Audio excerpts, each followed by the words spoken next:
40 miljoner sålda skivor. 3 miljoner människor såg och hörde dem på deras senaste världsturnéer. Roxette har varit en hit från första början och Per Gessle och Marie Fredriksson har blivit mångmiljonärer.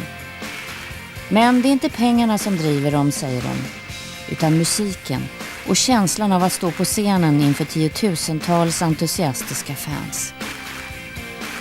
Jag önskar att alla fick uppleva det någon gång, för att det är som magi. Jag vet inte vad jag ska säga, för det är bara ett rus, det är bara så skönt.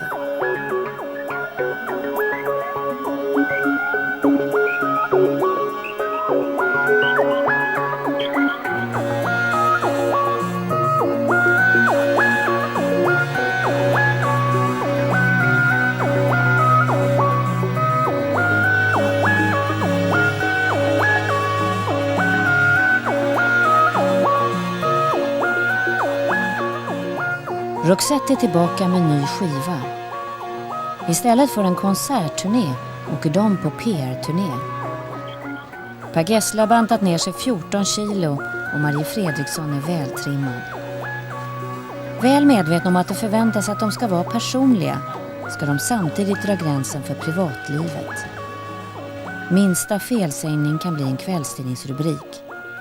Och just den här dagen, när vi ska träffas, hänger löpsedlar över hela landet som berättar att Roxettes nya video stoppas på grund av kvinnoförnedring.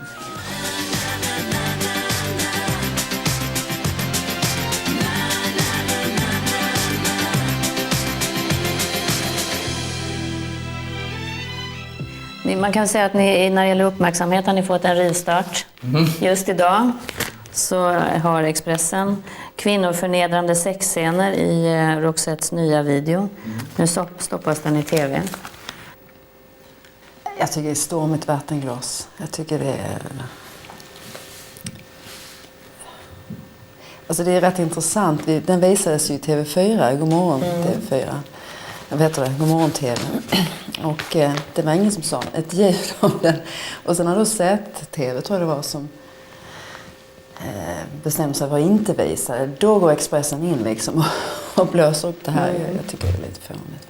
Fast vi fick till TV4 så kom det ett brev från en kvinna som skriver precis om det här också efter att ni hade visat den i Nyhetsmorgon, som adresserar bland annat till dig och menar, skulle du ställa upp på att till exempel sitta fastbunden och sära på benen medan en man skjuter golfbollar och så vidare. Men din man gillar ju golf. Ja. Det hade varit kul att se. Ja. Så att det har ju kommit reaktioner. Då undrar jag lite så här, är det så att man... Vad sa du? Tips till julkort. Är det så att man måste sälja med sex? Att musikindustrin ser ut så? För det ser man ju, ni är inte ensam om det här. Det är ju MTV rullar ju hela tiden. Ja, inte minst Expressen försöker ju sälja lösnummer på den här fantastiska rubriken. Nej, det tror inte jag. Jag tror inte man behöver göra det. Och jag menar, vi gör ju inte det heller. Men vi är väl ganska osexigt band, tycker du inte det? Men är det bra med den här typen av uppmärksamhet? För att det är löpsedel idag, det är uppmärksamhet kring videon. Är det all uppmärksamhet bra? Vi tycker ju att det här är ganska lustigt någonstans. För det visar ju hur media fungerar och hur lätt det är att... Men vi är ute och marknadsför en platta, så det är klart att det skadar inte oss, tycker inte jag i alla fall. Jag tycker det här är ganska kul. Jag garvar mest åt Expressen.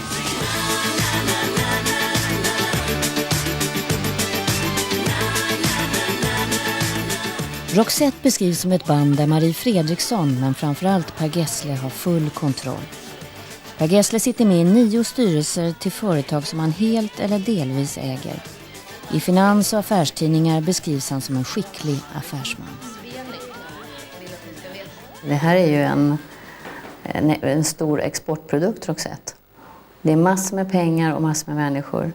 Och då vet jag att du i alla fall beskrivs som affärsgeni och affärsman och väldigt intresserad av allt det som händer kring själva Roxette. Ja, jag beskrivs så. Och? Ja, nej, jag är ju bara den jag är. Jag kan inte säga någonting om det. Jag upplever inte mig själv som en business. Det är inte riktigt sant. Vi är ett helt gäng av människor som hjälps åt med det här.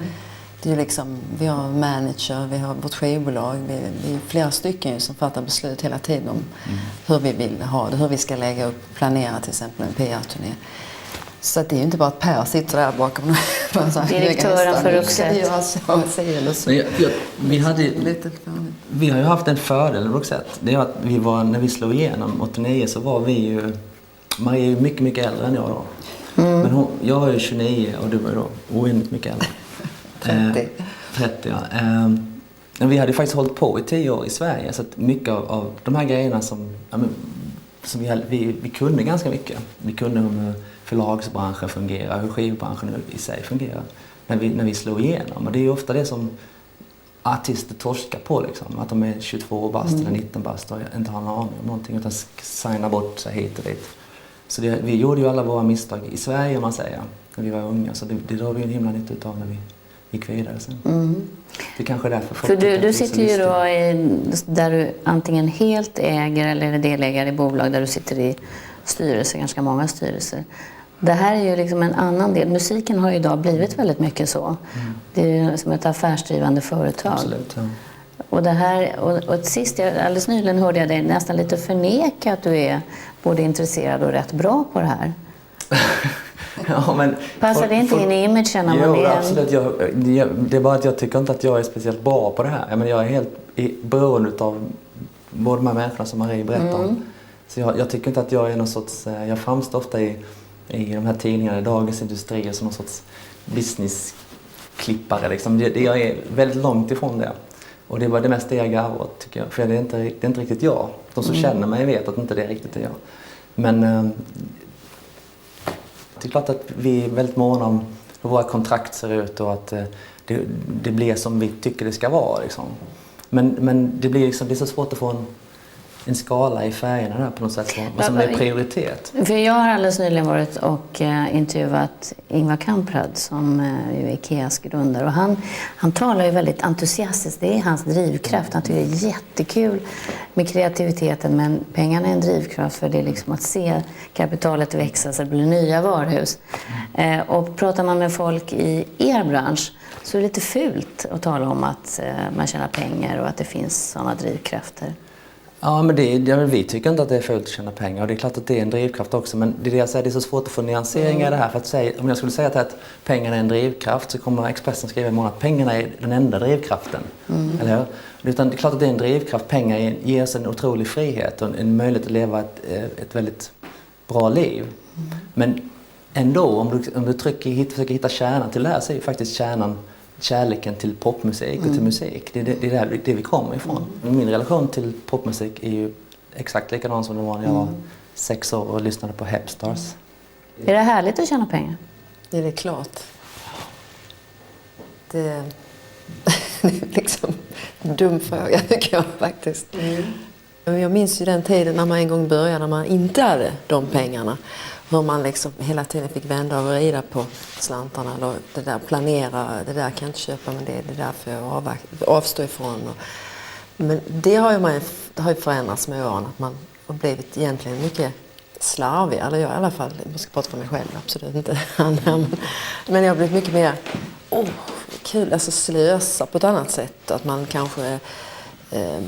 så det är klart att det förändrar igen. Att man inte har kanske lika stor respekt för pengar som man hade förut. Men å andra sidan så gäller det ju att man också känner ett ansvar för pengar. Alltså på att placera rätt och på liksom verkligen ta hand om i företagen och så.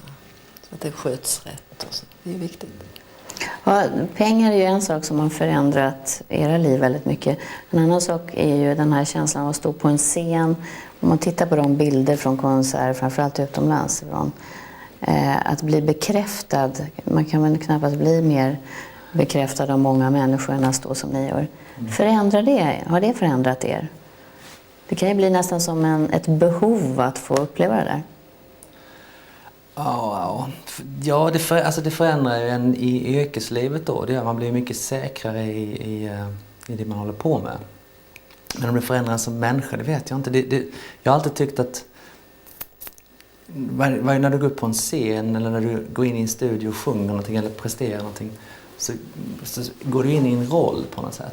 Och det gör att i den rollen då så blir det ju starkare och bättre och får mer självförtroende. Men jag tror inte att man förändrar så mycket privat faktiskt.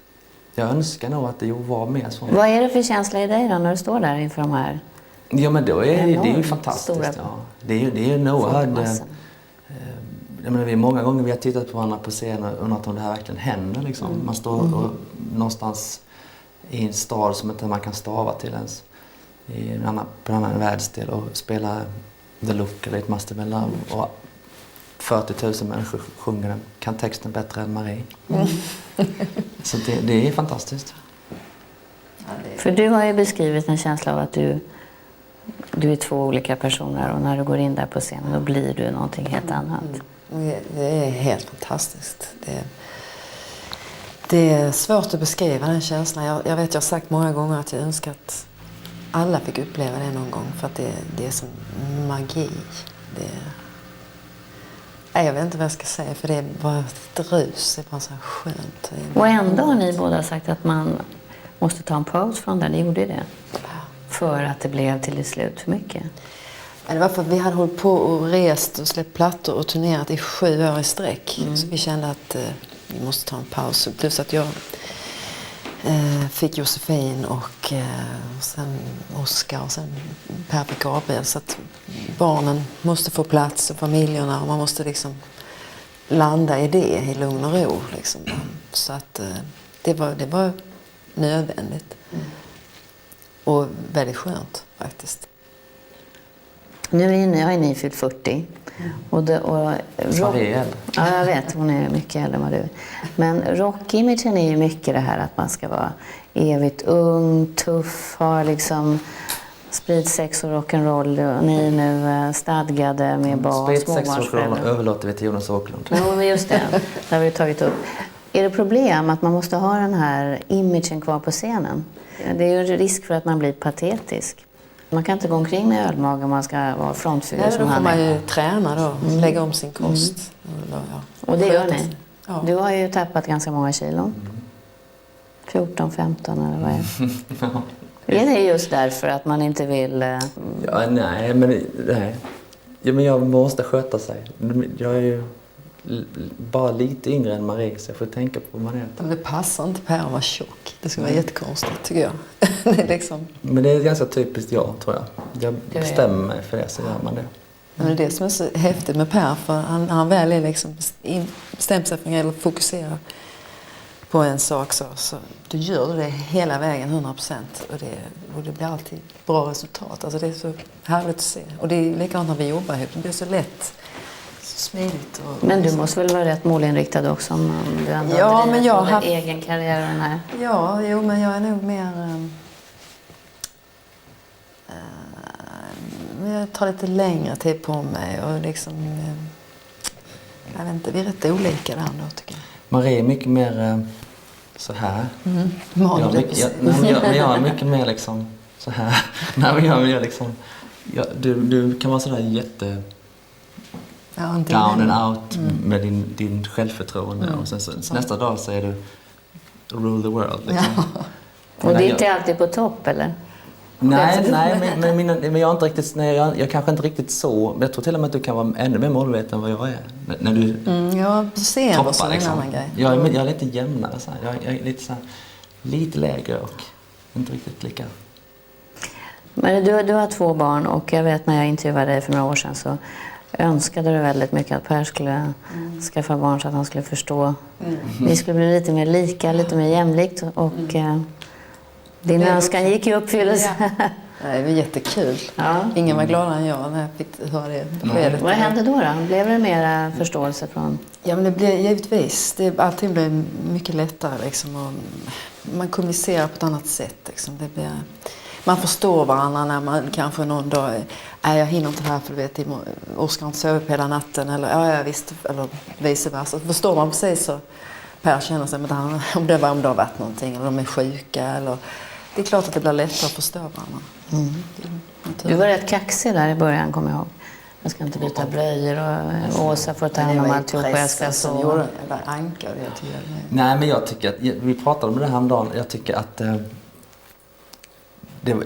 jag fattar inte hur Marie kunde göra Crash-turnén och Crash Boom Bang promotion-arbetet som nybliven mamma. Då var ju Josefin jätteliten. Men det fattade inte jag då. Då tyckte jag att hon var bara pain in the ass. Jag som bara inte klagade. fattade vad vi skulle göra för någonting. Nej, men det var ett himla klagande. Men nu jag tror inte jag hade pallat att göra det som du gjorde. Och du var ändå mamma, så så på det sättet så är det ju jättebra att man har fått barn. Fast du var ganska sorgsen över det, att du liksom slet så hårt man inte fick någon förståelse. Ja, jag kände mig ensam faktiskt i början där. Men sen blev det bättre. Och sen var det ju också innan man kommer in i föräldrarollen och innan man fattar vad det innebär. Och liksom, innan man lär sig och verkligen våga säga nej också. Att nu räcker det, nu är det här viktigare. Eller, ja. Så att man vill hinna göra allt man kan i början. Och man tror att man orkar hur mycket som helst, men det gör man inte. Man måste ju sätta stopp, liksom. Man sätta en gräns för vad man orkar med.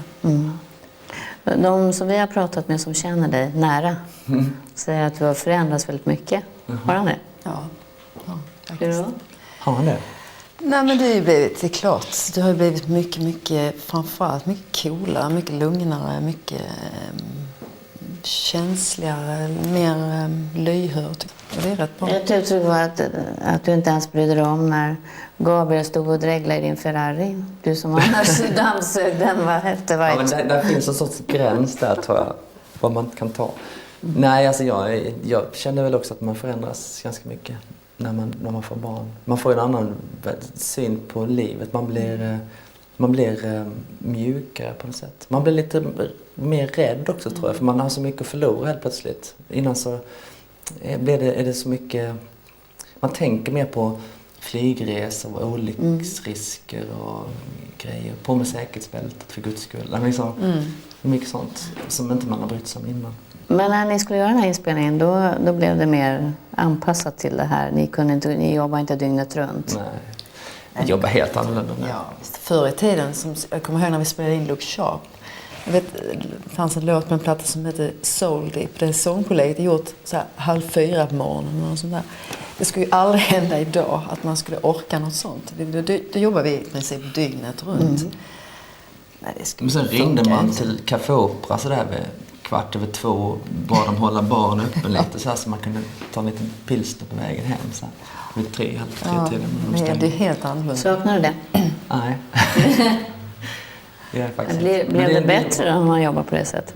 Nej, det gör det inte. Men det var en livsstil då på något sätt. Sen var det en hunger också. Det var så skönt att bara liksom, man är fri, man bara öser på. Vi har så mycket energi och har så mycket drömmar.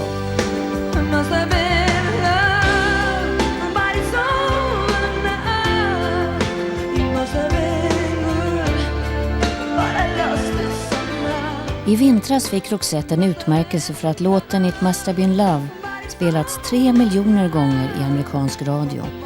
Det motsvarar 24 år i tid och Per Gessle berättar att den fortfarande spelas på minst 2 amerikanska radiostationer dygnet runt.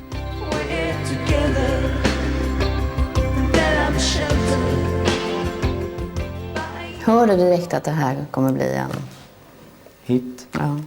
Nej, förra plattan så Wish I Could Fly som var första singeln och den största hiten, det var mitt 7:e val till singel. Marie är mycket bättre på det. Du hör det. Ja, nej, men jag har ju haft tur där. Men du brukar alltid plocka singlarna så här direkt. Joyride. Ja, Joyride var... The Look. Ja. Jag ville inte att jag skulle släppa The Look alls för att jag vill inte släppa allt som jag sjöng.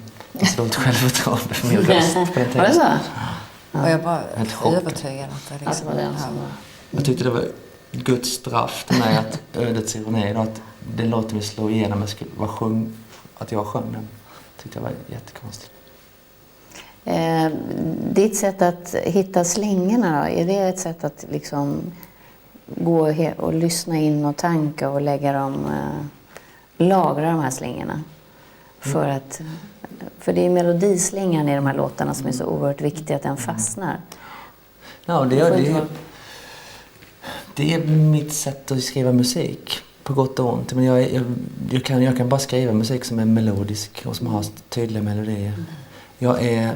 Sen är jag ju... Jag är ju en jättestor fan till den typen av musik. Jag älskar verkligen Roxette och den musiken som vi gör. Jag tror jag läste någonting om Benny Abba, sa att han var så lycklig över att hela världen gillade samma musik som han. Det vill säga Abba. Och det tycker jag var så fint sagt, för det så känner jag också med vår musik. Det är på riktigt på något sätt. Och det är det enda man kan.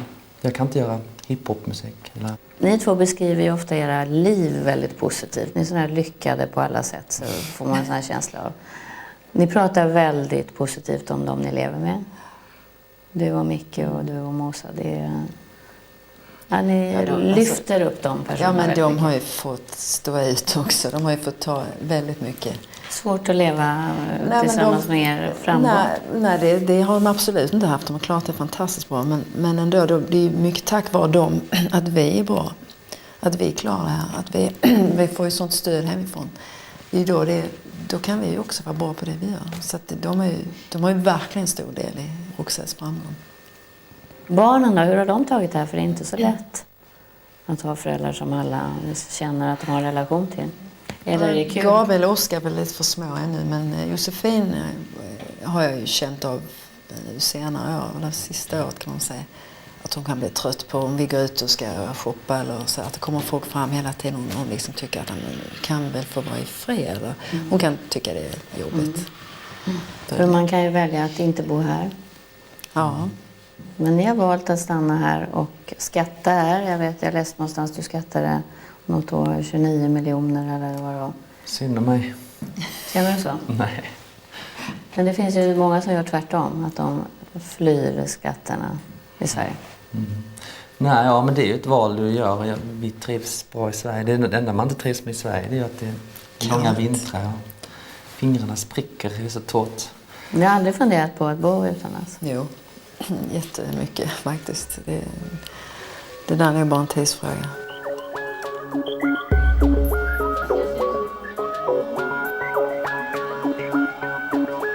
Det är bara att konstatera att det är på scenen de här två är hemma och inte som levande reklampelare. Och det är också där på scenen inför publiken det händer varje gång. Där förvandlas Marie Fredriksson och Per Gessle från Halmstad till världsartisterna Roxette.